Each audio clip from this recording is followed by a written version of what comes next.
South. The theme of the next session is better education, and our first speaker on the issue is from Dublin South, a person who topped the poll in the 2004 local elections. A very warm welcome, ladies and gentlemen, for Cllr Aidan Culhane.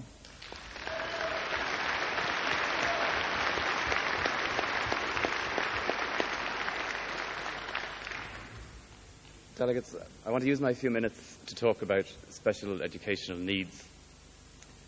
In this party, we believe that schools are for everyone. And we also believe that everyone should have an equal chance of success in life, but they don't. And children with special educational needs should be part of the mainstream in any education system, but they aren't. We're still leaving children behind. Only half of our pupils have direct access to an educational psychologist. The rest wait months for their needs to be assessed, but they need that assessment so they can get the learning supports. And so long delays are holding children back for anything up to a whole school year.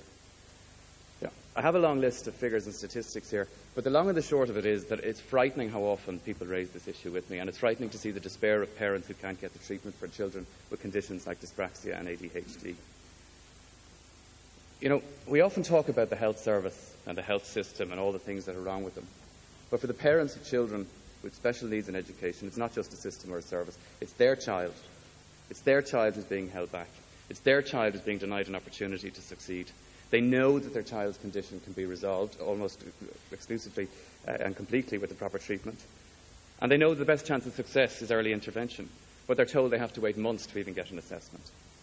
So what you're left with is parents in despair because they can't get the treatment for their child, a child who can't learn in the way they should, a teacher frustrated who's trying to deal with a large class, including children with special needs, and a class of children who may not be able to progress in the way they should because one or two children don't have resources to learn with the rest. Surely, in this day and age, we can do better than this. Surely we can provide an education for our children that's supportive of all kinds of talents, intelligences and personalities, and that allows all children to realise their full potential. But let's not just get into a slagging match with the government and talk about the failures of the past and the mistakes of the present. Let's just say, positively and clearly, this is a priority for the Labour Party, and in government this is what Labour will do to resolve it. We will fully resource the National Educational Psychologist system so that it employs 400 professional state psychologists by the end of our first term in government. This will ensure that special needs are identified quickly.